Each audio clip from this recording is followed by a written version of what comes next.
this channel where we spread love and positive vibes. And thank you so much for supporting us, the new subscribers and the returning subscribers. We really value you. We don't take you for granted and we appreciate you a lot.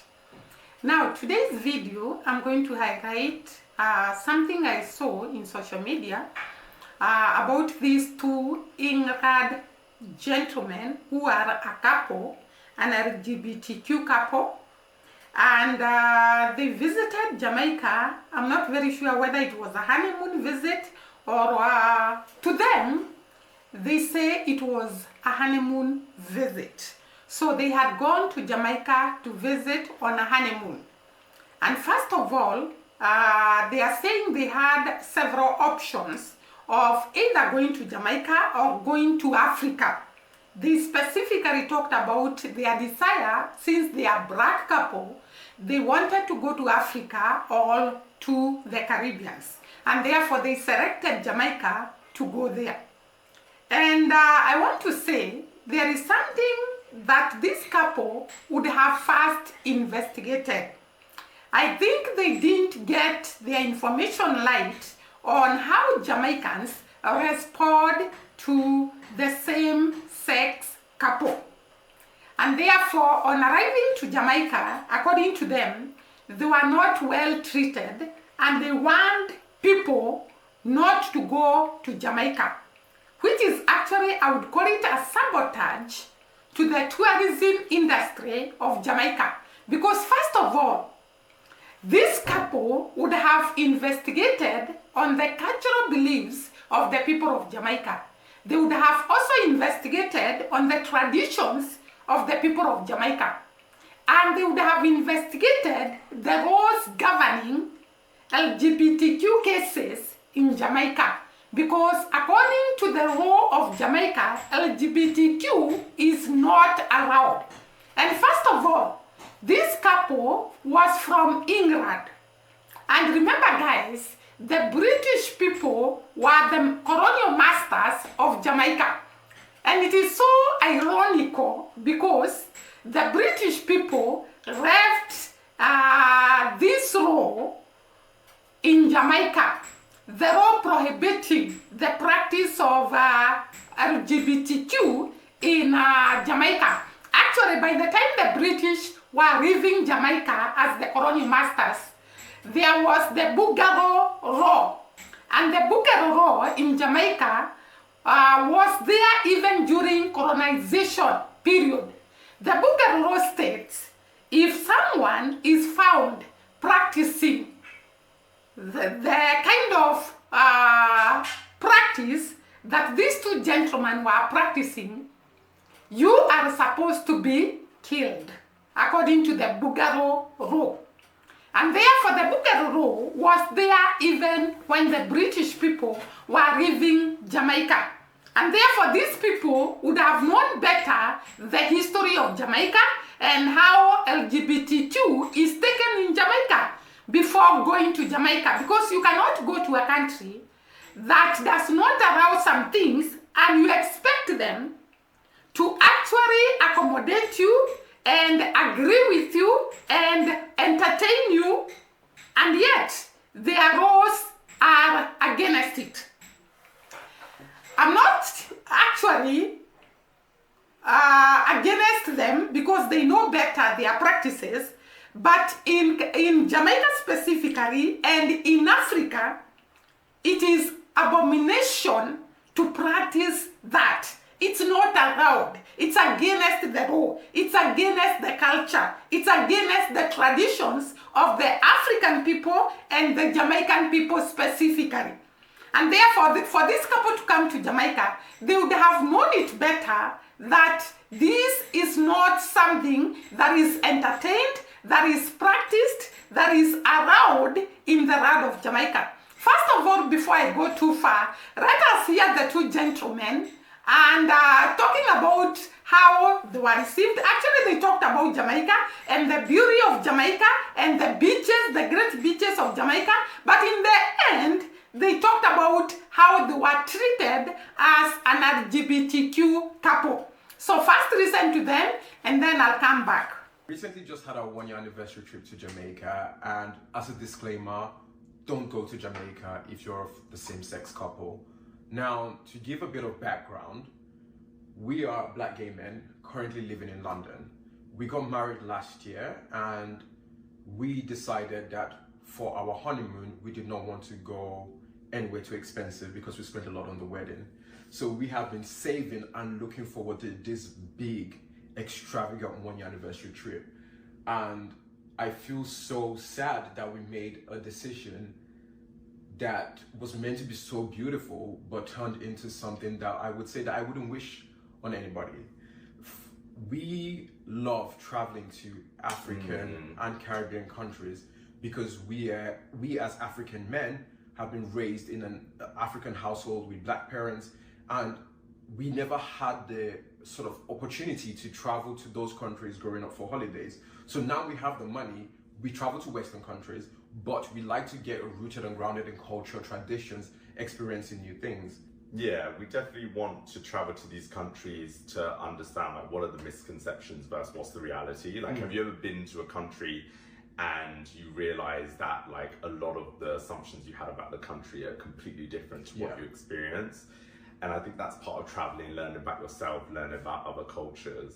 And we're not saying that we went to Jamaica with this idea that it was going to be super tolerant. That's not what we were expecting. But I think what we actually experienced isn't what we're expecting at the same time. I guess some of the highlights for us were around the food. The food was incredible. Like trying jerk for the first time. Honestly. I say it's the first time with Boston jerk. That was amazing. Jerk lobster. Yes, jerk lobster. The natural beauty is incredible. Like the lush greens, the beaches, the scenery is amazing. Also the music, like everywhere you go, just hearing reggae music, like that is incredible. I actually was surprised how much we heard Bob Marley. I knew he was a legend, but I didn't expect him so much on our trip. And that made me fall in love with him again, as well as going to see his house for the first time. Like that was incredible. I think they were definitely all of the highlights. There were two main lowlights from our trip. One is the feeling of safety. Like we've spoken about PDA in our previous videos where we've been to countries where of course we can't display the fact that we can't publicly display affection for each other because of course it's frowned upon in those countries.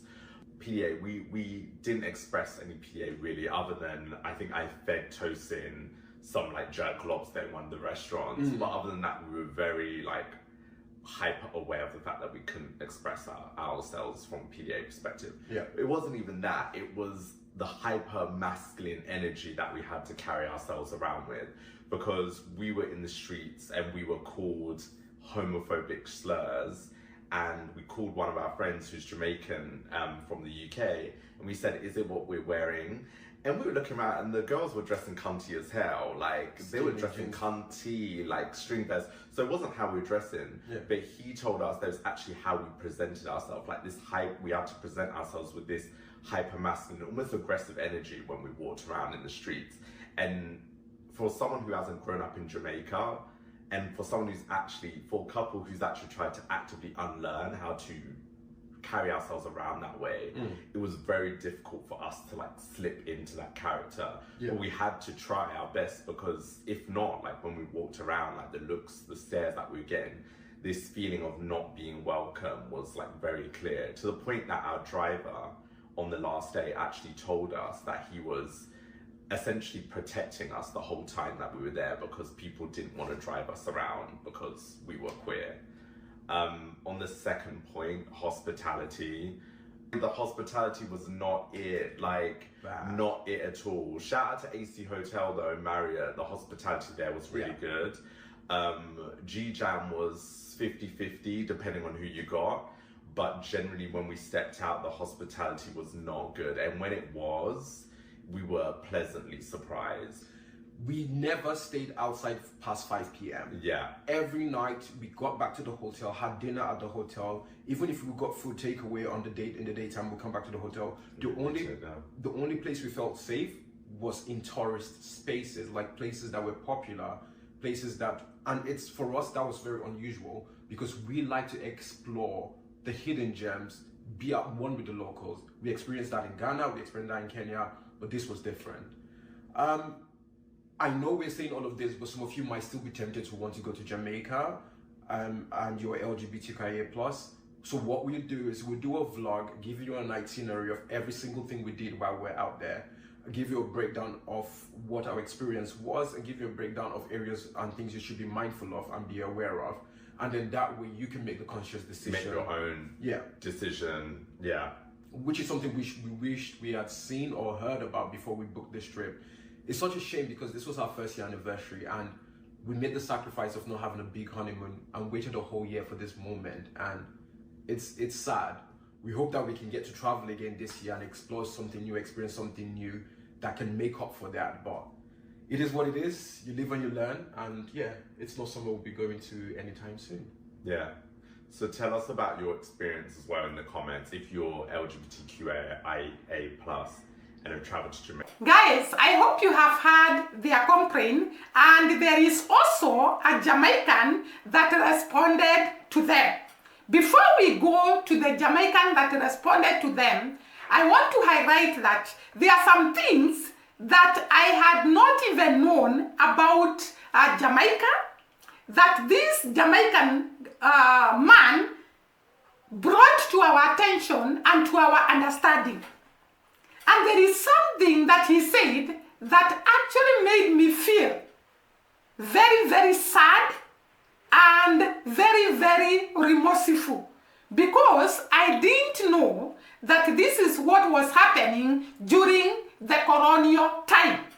According to this old gentleman, he says that when the British people were the masters in Jamaica and the slaves recognized one of their fellow slaves as a leader and they respected him, the British people could take that person, a man, and tie him and force him to bend, and they would rape him, which was very, very humiliating. And this person, in most cases, according to this Jamaican gentleman, this person would end up killing himself because, one, the British could do this to bring shame to him and to make it a warning to the other Jamaicans that they should not be on top there and telling the other people what to do. And they would bring this person down there and overthrow him so that the other fellow slaves will not respect him anymore. And this person could be so ashamed until most of them could end up killing themselves because they could not bear the rejection and the shame that they would face in the midst of the other slaves. And therefore they chose to kill themselves. And therefore it is so ironical for the same people to come and complain about this in Jamaica when it was done by their masters. According to this Jamaican, he was wondering how you can be double standard. You don't complain that the same thing, Bugaro, was being done to Jamaican men and the women of Jamaica were actually being raped. And he cites that this is very, very unfortunate, that these guys knew very well the rules and the regulations of Jamaican people on LGBTQ, and yet they came to Jamaica and they expected the people of Jamaica to reciprocate by receiving them well, by treating them well, and yet in Jamaica they do not recognize LGBTQ practice. And therefore, first of all, let us listen to this gentleman and then I'll come back later. This must be a conspiracy to sabotage Jamaica's tourist economy. Yeah, this must be a conspiracy to sabotage the Jamaican tourist economy. For real. Because nothing in this world can tell me that these men did not know anything about Jamaica before they visited Jamaica. Nothing in this world can tell me that these black men did not know anything about Jamaica before they visited Jamaica from blood-clad England.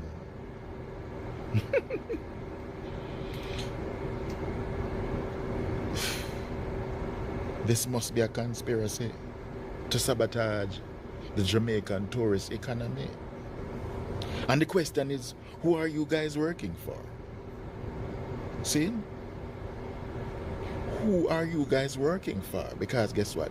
Them always send the black ones. Them always send the blood-clad black ones. See? To our black country to come back and spread fuckery. Bomba-clad. No, sir. You black guys living in England would have to be living under a blood-clad rock to not know anything about Jamaica before going to Jamaica. Yo, now let me tell you something about your wonderful England. See, your lovely people from England. A few centuries ago, they invented a law called the Buggery Act. The Buggery Act was punishable by death. You see me? The Buggery Act was punishable by death. Meaning, if they catch anyone practicing the lifestyle that you guys are practicing now, their punishment was death. And guess what? They killed a lot of people in England for that shit. You see me I say? No, as you know, it was the English who colonized Jamaica, and they left that buggery law in the Jamaican law books. You see me? Now let me tell you what your British people, your wonderful English people used to do to my black people in Jamaica during slavery. Okay? On some plantations, if there was a slave that other slaves look up to as a leader, your British people, the slave masters, would get that slave, tie him up to a tree stump and bend him over in public and R.A.P.E. him in front of everybody. You see me? To show dominance, to keep him in line and to break his spirit, and also to warn other slaves. See? Warn other slaves of what would happen if and when they got out of line. You see me? And that would make other slaves stop looking up to that slave. Sometimes, guess what that slave would do? Run away. That's what some of them did. Run away and killed themselves. Yes, your slave masters, your British people, would perform buggery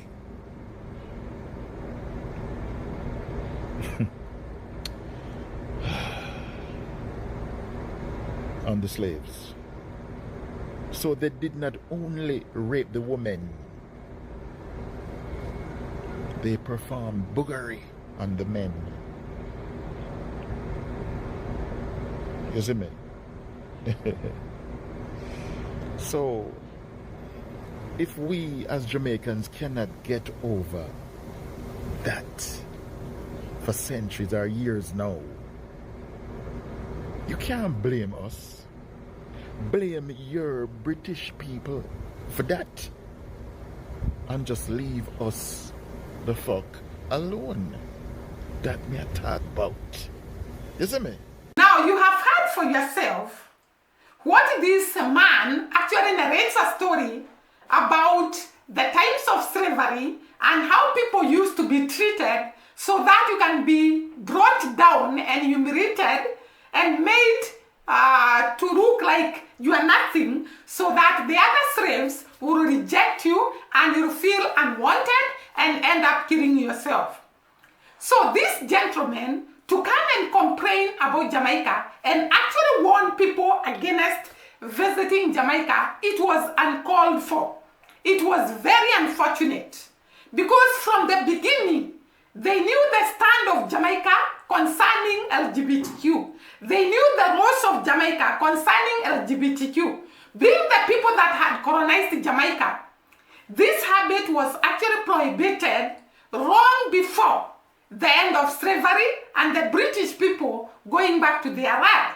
And therefore, these people, having come from Radan, they knew very well what Jamaica believes and what their culture is about, because actually they were saying they wanted to know the culture of the people and to know what is said about people and what is true and what is not true.